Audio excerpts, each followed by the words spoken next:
وسن کی مزید وضاحت۔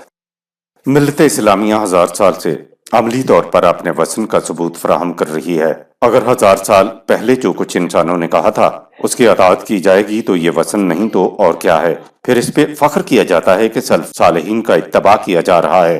ٹھیک ہے، سلف صالحین نے اپنے زمانے کے تقاضوں کے مطابق کچھ تمدنی قوانین بنائے، وہ زمانے کے لیے ٹھیک ہوں گے، ان کا احترام ہمارے دل میں ہے، لیکن 1000 سال گزرنے پر بھی انہی کے نفاذ پر اصرار کرنا کیا وسن نہیں ہے؟ فقہ کے معنی تو ہیں ہی غور و فکر کرنے کے۔ 1000 سال کے پہلے فقہ کے قوانین انسانوں کے غور و فکر کا نتیجہ تھے۔ اپنے زمانے میں ان قوانین نے بہتر نتائج دیے ہوں گے، لیکن 1000 سال بعد انہی کے نفاذ پر بضد ہونا وسن ہے، جمود ہے، بت پرستی ہے۔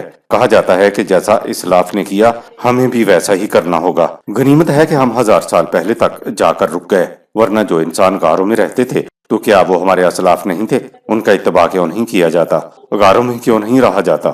زندگی میں ہر آن ایک ارتقائی تغیر ہوتا رہتا ہے، مردہ اپنے مقام پہ ویسے کا ویسا ہی رہتا ہے۔ اگر مردے کو حنوط یعنی ممی کر دیا جائے تو اس کی شکل و صورت ویسی ہی رہتی ہے۔ 1000 سال پہلے کے جتنے بھی یہ مسالک اور قوانین ہیں ان کی شکل و صورت تو دین کے قانون جیسی ہوتی ہے، لیکن وہ ممی شدہ لاشیں ہوتی ہیں، ان میں حرکت ہی نہیں ہوتی۔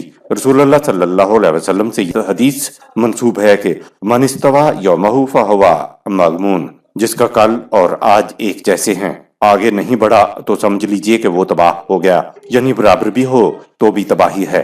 جس قوم کی زندگی 1000 سال سے متواتر ایک جیسی چلی آ رہی ہو تو تباہی تو ان کی موجودہ حالت سے سامنے دکھائی دیتی ہے۔ جنت کی کہانی اقبال کی زبانی، یعنی انسان کی زندگی میں وسن کسی مقام پر بھی نہیں آتا۔ علامہ اقبال کے پیام مشرق سے فارسی کے اشعار کا نیچے ترجمہ پیش کیا جاتا ہے جو جنت کی حور سے مکالمہ ہے۔ یہ مکالمہ ظاہر کرتا ہے کہ جمود انسان کے لیے موت ہے۔ اقبال جنت میں جا پہنچا تو حور نے کہا کہ تم عجیب جنتی ہو، تمہارا کسی چیز میں دل ہی نہیں لگتا، تم تو مائل ہی نہیں ہوتے، کہیں ٹک کر نہیں بیٹھتے، کوئی باتیں نہیں کرتے، نہ شراب کی طرف آتے ہو، نہ میرے ساتھ بات کرتے ہو، نہ راہ و رسم جانتے ہو، تم کیسے انسان ہو؟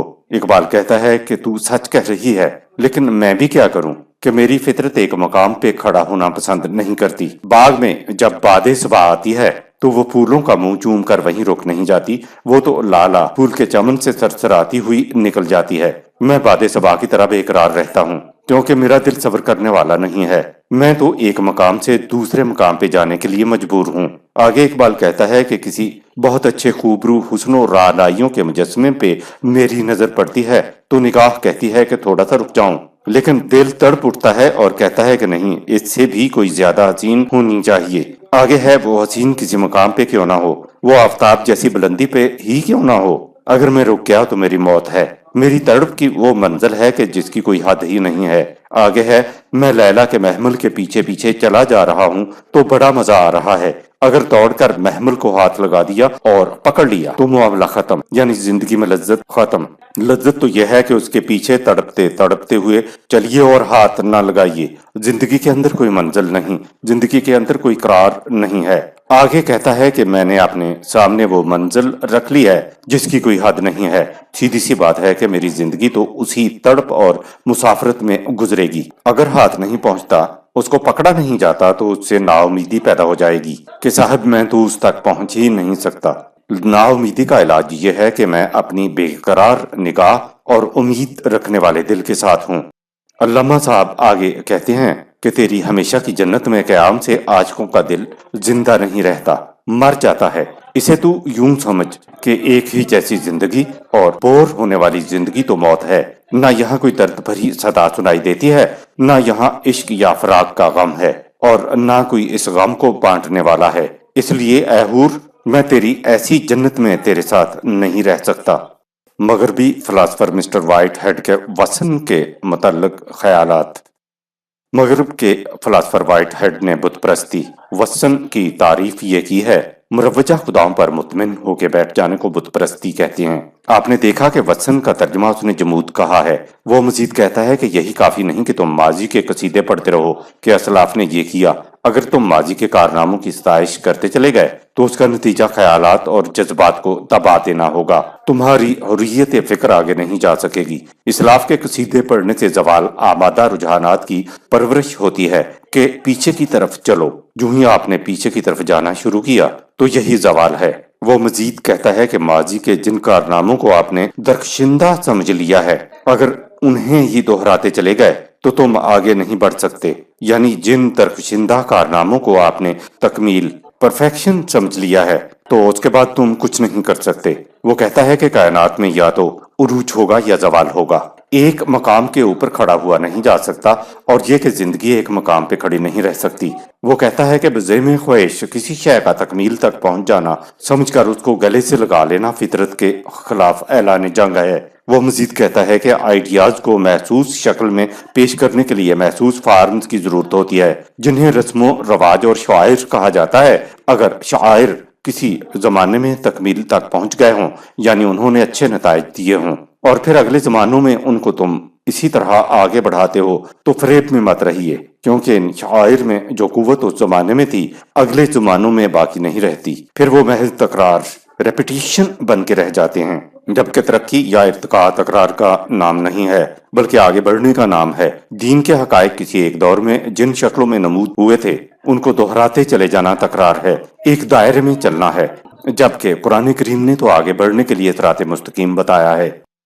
فلاسفر وائٹ ہیڈ مزید کہتا ہے کہ اسلاف کے جن کارناموں کو درخشندہ کہا جاتا ہے وہ وہی ہیں جنہوں نے اپنے ماضی سے بڑھ کر کچھ کیا۔ آج اپنے اسلاف سے اپنے ماضی سے بڑھ کر جو کارنامے کریں گے تو وہ مستقبل میں آنے والی نسلوں کے لیے درخشندہ کارنامے ہوں گے۔ اگر یوں ہر نسل اپنے ماضی سے بڑھ کر کارنامے کرے گی تو یہ ارتقاء ہوگا، ترقی ہوگی، زندگی کا آگے بڑھنا ہوگا۔ پیچھے کوئی درخشندہ عہد ہوتا ہے جس سے مقابلہ کر کے معلوم ہوتا ہے کہ ہم آگے بڑھ رہے ہیں، یا تنزلی کا شکار ہیں، یا ہم تکرار کا شکار ہو گئے ہیں۔ وہ کہتا ہے کہ اگر ماضی کا علم تمہارے اندر آگے بڑھنے کے لیے کوئی رمق پیدا نہیں کرتا تو یہ ایسی حالت ہے جس میں آپ نے ماضی کے پیغام کی قدر و قیمت کو ختم کر کے رکھ دیا ہے۔ ہم کہتے ہیں بخاری نے یہ کہا، مسلم میں یہ آیا ہے، امام راضی نے یہ کہا، بیضاوی نے یہ فرمایا، اور ابن کثیر نے یہ کہا ہے۔ یہ سارے ماضی کے بلا حرکت علم، passive knowledge of the past ہیں۔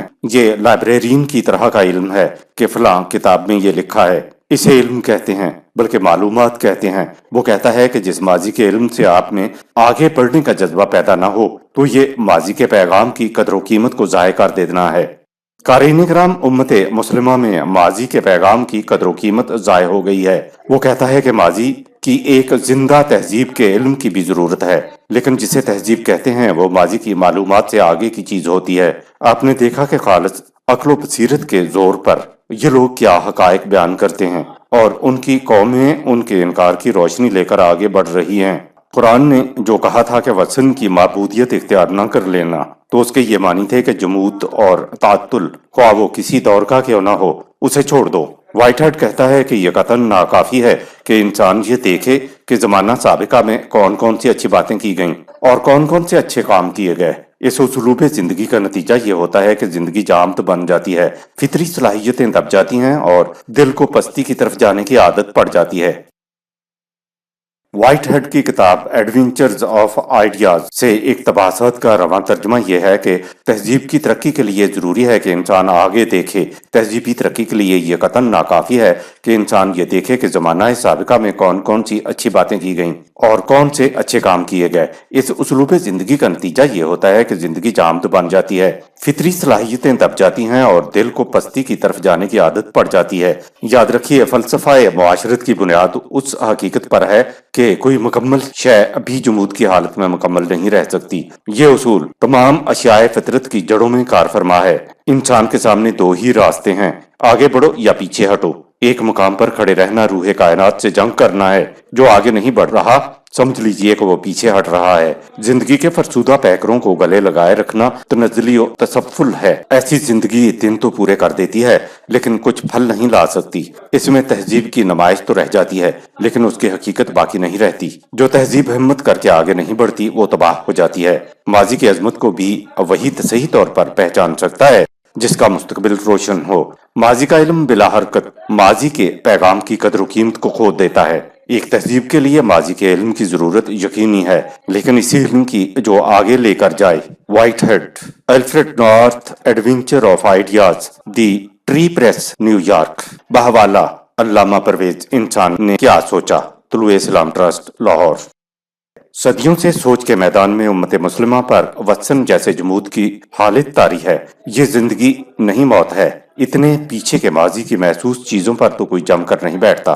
آپ آج کی سہولتوں یعنی بس، کار اور ہوائی جہاز استعمال کرتے ہیں، اور کوئی گدھے پر سوار ہو کر سفر نہیں کرنا چاہتا، لیکن فکری طور پر مذہب کی دنیا میں آپ ان رسوم و مناسک کے اندر گدھے، گھوڑے اور اونٹ کے اوپر سوار ہونے میں ثواب سمجھتے ہیں۔ ہر جمعے کے خطبے میں وَكُلُّ بِدْعَةٍ ضَلَالَةٌ وَكُلُّ ضَلَالَةٍ فِي النَّارِ، ہر نئی چیز گمراہی ہے اور ہر گمراہی جہنم میں لے جائے گی۔ مذہب پرست قوم زندگی کی دوڑ میں یا تو سب سے آخر میں ہوتی ہے یا وہ ختم ہو جاتی ہے، کیونکہ فطرت کے تھپیڑے بڑے سخت ہوتے ہیں۔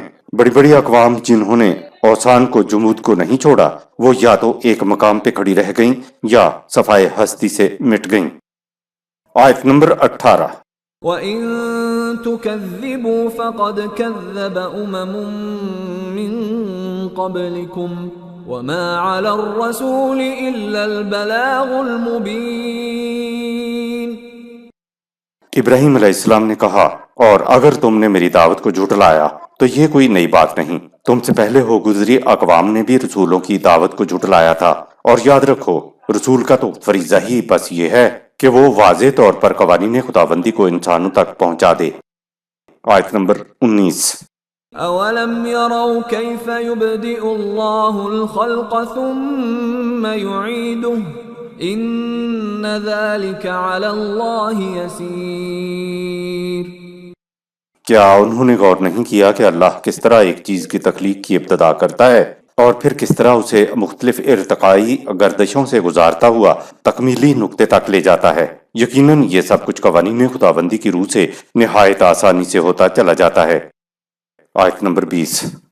قُلْ سِيرُوا فِي الْأَرْضِ فَانظُرُوا كَيْفَ بَدَأَ الْخَلْقَ ثُمَّ اللَّهُ يُنشِئُ النَّشْأَةَ الْآخِرَةَ إِنَّ اللَّهَ عَلَى كُلِّ شَيْءٍ قَدِيرٌ۔ ان سے کہہ دو کہ زمین میں چلو پھرو اور دیکھو، یعنی غور کرو، خدا کس طرح اشیاء کائنات کی تخلیق کی ابتدا کرتا ہے، پھر وہ کس طرح نئی نئی اشیاء اور زندگیاں اختیار کیے جاتی ہیں۔ یہ سب کچھ خدا کے مقرر کردہ پیمانوں، قوانین کے مطابق ہوتا ہے۔ خدا انسانوں کو دعوت غور و فکر دیتا ہے کہ اس نے تخلیق کس طرح کی۔ اولم یرو کیف یبدئ اللہ الخلق ثم یعیدہ، سورہ 29 آیت نمبر 19۔